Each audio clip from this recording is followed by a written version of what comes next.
Hi, and welcome back to Book Wizards. We are in part 2 of our new book, The Field Guide, which is the first book in the Spiderwick Chronicles series. When we left off, there were some pretty weird things going on in Jared's new house. So let's see if we can get some answers today. Chapter 2, in which two walls are explored by vastly different methods. The leaks in the roof had made all but 3 of the upstairs bedroom floors dangerously rotted. Their mother got one, Mallory got another, and Jared and Simon were left to share the third. By the time they were done unpacking, the dressers and nightstands of Simon's side of the room were covered in glass tanks. A few were filled with fish. The rest were crammed with mice, lizards, and other animals that Simon had confined to mud-furnished cages. Their mother had told Simon he could bring everything but the mice. She thought they were disgusting because Simon had rescued them from a trap in Mrs. Levitt's downstairs apartment. She pretended not to notice he'd brought them anyway. Jared tossed and turned on the lumpy mattress, pressing the pillow down over his head like he was smothering himself, but he couldn't sleep. He didn't mind sharing a room with Simon, but sharing a room with cages of animals that rustled, squeaked, and scratched was eerier than sleeping alone would have been. It made him think of the thing in the walls. He'd shared a room with Simon and the critters in the city, but the animal noises had dimmed against the background of cars and sirens and people. Here, everything was unfamiliar. The creak of hinges startled him into jerking upright. There was a figure in the doorway with a shapeless white gown and a long, dark hair. Jared slid off the bed so fast he didn't even remember doing it. "It's just me," the figure whispered. It was Mallory in a nightgown. "I think I heard your squirrel." Jared stood up from a crouch, trying to decide if moving so fast meant he was a chicken or if he just had good reflexes. Simon was snoring gently in the other bed. Mallory put her hands on her hips. "Come on, it's not going to wait around for us to catch it." Jared shook his twin's shoulder. "Simon, wake up! New pet! New pet!" Simon twitched and groaned, trying to pull the covers over his head. Mallory laughed. "Simon!" Jared leaned in close, making his voice deliberately urgent. "Squirrel! Squirrel!" Simon opened his eyes and glared at them. "I was sleeping." "Mom went out to the store for milk and cereal," Mallory said, pulling the covers off him. "She said I was supposed to keep an eye on you. We don't have much time before she gets back." The 3 siblings crept along the dark hallways of their new house. Mallory was in the lead, walking a few paces and then stopping to listen. Every now and then there would be a scratch or a sound like small footsteps inside the walls. The scuttling grew louder as they neared the kitchen. In the kitchen sink, Jared could see a pan encrusted with the remains of macaroni and cheese they had for dinner. "I think it's there, listen," Mallory whispered. The sound stopped completely.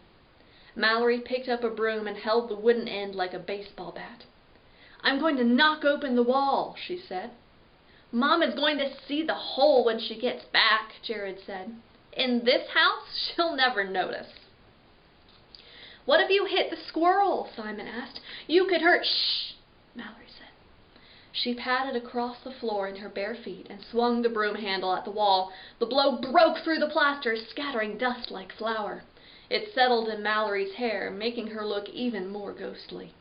She reached into the hole and broke off a chunk of the wall. Jared stepped closer. He could feel the hair on his arms stand up. Torn strips of cloth had been wadded up between the boards. As she snapped off more pieces, other things were revealed. The remains of curtains, bits of tattered silk and lace, straight pins poked into the wooden beams on either side, making a strange, upward snaking line. A doll's head lolled in one corner. Dead cockroaches were strung up like garlands. Tiny lead soldiers with melted hands and feet were scattered across the planks like a fallen army. Jagged pieces of mirror glittered from where they had been glued with ancient gum. Mallory reached into the nest and took out a fencing medal. It was silver with a thick blue ribbon. This is mine." "The squirrel must have stolen it," said Simon. "No, this is too weird," Jared said. "Diana Beckley had ferrets, and they used to steal her Barbie dolls," Simon replied. "And lots of animals like shiny things." "But look," Jared pointed to the cockroaches. "What ferret makes his own gross knickknacks?" "Let's pull this stuff out of here," Mallory said. "Maybe if it doesn't have a nest, it will be easier to keep out of the house." Jared hesitated. He didn't want to put his hands inside the wall and feel around. What if it was still in there and bit him? Maybe he didn't know much, but he really didn't think the squirrels were normally this creepy. "I don't think we should do that," he said. Mallory wasn't listening. She was busy dragging over a trash can. Simon started pulling out wads of musty cloth. "There's no droppings either. That's strange." Simon dumped what he was holding and pulled out another handful. At the army men, he stopped. "These are cool, aren't they, Jared?"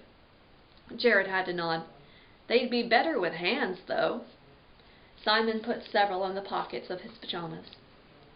"Simon," Jared asked, "have you ever heard of an animal like this? I mean, some of this stuff is really odd, you know? Like, this squirrel must have been as demented as Aunt Lucy." "Yeah, it's really nutty," Simon said, and giggled. Mallory groaned, then suddenly went quiet. "I hear it again." "What?" Jared asked. "The noise." "Shh! It's over there." Mallory picked up the broom again. "Quiet," Simon whispered. "We're being quiet," Mallory hissed back. "Shh," Jared said. The three of them crept over to where the sound came from, just as the noise itself changed. Instead of hearing the clatter of little claws scrabbling on wood, they could clearly hear the scrape of nails on metal. "Look!" Simon bent down to touch a small sliding door set into the wall. "It's a dumbwaiter," Mallory said. "Servants used it to send trays of breakfast and stuff upstairs. There must have been another door like this in one of the bedrooms." "That thing sounds like it's in the shaft," Jared said. Mallory leaned her whole body into the metal box. "It's too small for me. One of you's going to have to go." Simon looked at her skeptically. "I don't know. What if the ropes aren't that good anymore?" "It would just be a short fall," Mallory said, and both the boys looked at her in astonishment. "Oh, fine, I'll go." Jared was pleased to find something Mallory couldn't do. She looked a little bit put out. Simon just looked worried. Inside was dirty, and it smelled like old wood. Jared folded his legs in and bent his head forward. He fit, but only barely. "Is the squirrel thing even still in the dumbwaiter shaft?" Simon's voice sounded tinny and distant. "I don't know," Jared said softly, listening to the echoes of the words.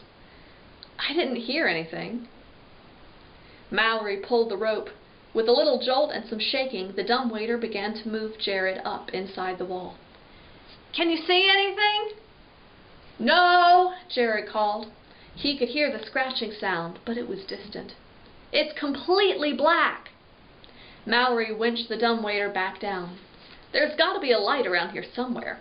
She opened a few drawers until she found the stub of a white candle and a mason jar. Turning a knob on the stove, she lit the wick off one of the gas burners, dripped the hot wax onto the jar, and pressed the candle against it to hold it in place. "Here, Jared, hold this." "Mallory, I don't even hear the thing anymore," said Simon. "Maybe it's hiding," said Mallory, and yanked on the rope. Jared tried to tuck himself deeper into the dumbwaiter, but there was no room. He wanted to tell them that this was stupid and that he'd chickened out, but he said nothing. Instead, he let himself be raised into the darkness, holding the makeshift lantern. The metal box went up a few feet inside the wall. The light from the candle was a small halo, reflecting things erratically. The squirrel thing could have been right next to him, almost touching him, and he wouldn't have known it. "I don't see anything," he called down, but he wasn't sure if anyone heard him. The ascent was slow. Jared felt like he couldn't breathe. His knees were pressing against his chest, and his feet were cramped from being bent so long. He wondered if the candle was sucking up all the available oxygen. Then, with a jerk, the dumbwaiter stopped. Something scraped against the metal box. "It won't go up any further," Mallory called up the chute. "Do you see anything?" "No," said Jared. "I think it's stuck." There was more scraping now, as though something was trying to claw through the top of the dumbwaiter. Jared yelped and tried to pound from the inside, hoping to frighten it off. Just as suddenly, the dumbwaiter slid up an extra few feet and came to a halt again, this time in a room dimly lit by moonlight from a single small window. Jared scrambled out of the box. "I made it! I'm upstairs!" The room had a low ceiling, and the walls were covered in bookshelves. Looking around, he realized there was no door. All of a sudden, Jared wasn't sure where he was. Jared looked around the room. It was a smallish library with one huge desk in the center. On it was an open book and a pair of old-fashioned round glasses that caught the candlelight. Jared walked closer. The dim glow illuminated one title at a time as he scanned the shelves. They were all strange. A history of Scottish dwarves, a compendium of brownie visitations from around the world, and anatomy of insects and other flying creatures. A collection of glass jars containing berries, dried plants, and one filled with a dull river stone sat at the edge of the desk. Nearby, a watercolor sketch showed a little girl and a man playing on the lawn. Jared's eyes fell on a note tossed on top of an open book, both coated in a thin layer of dust.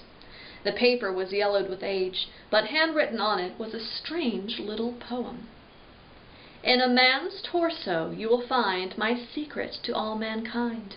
If false and true can be the same, you will soon know of my fame. Up and up and up again. Good luck, dear friend." He picked it up and read through it carefully. It was as though a message had been left here just for him. But by whom? What did the poem mean? He heard a shout from downstairs. "Mallory! Simon! What are you doing up?" Jared groaned. It just figured that Mom would get back from the store now. "There was a squirrel in the wall," Jared could hear Mallory say. Their mother cut her off. "Where's Jared?" Neither of his siblings said anything. "You bring that dumbwaiter down if your brother is in there." Jared ran over in time to watch the box disappear down into the wall. His candle choked on wax and sputtered from his sudden movement, but it didn't go out. "See?" Simon said weakly. The dumbwaiter must have showed up empty. "Well, where is he then?" "I don't know," Mallory said. "In bed asleep." Their mother sighed. "Well, go on both of you and join him, now." Jared listened to their retreating steps. They'd have to wait a while before they snuck back down to get him. That is, if they didn't just figure that the dumbwaiter had taken him all the way upstairs. They'd probably be surprised not to find him in bed. How could they know he was trapped in a room without a door? There was a rustling behind him. Jared spun around. It came from the desk. As he held up the makeshift lamp, Jared saw that something had been scrawled in the dust of the desk. Something that wasn't there before. Click, clack, watch your back. And that is where we will leave Jared this week. Uh-oh, that's a pretty ominous message to receive, to watch your back. Our activity for this week is inspired by Jared in this secret room. Jared is trapped in a room with no doors. If you were trapped in a room with no doors, how would you escape?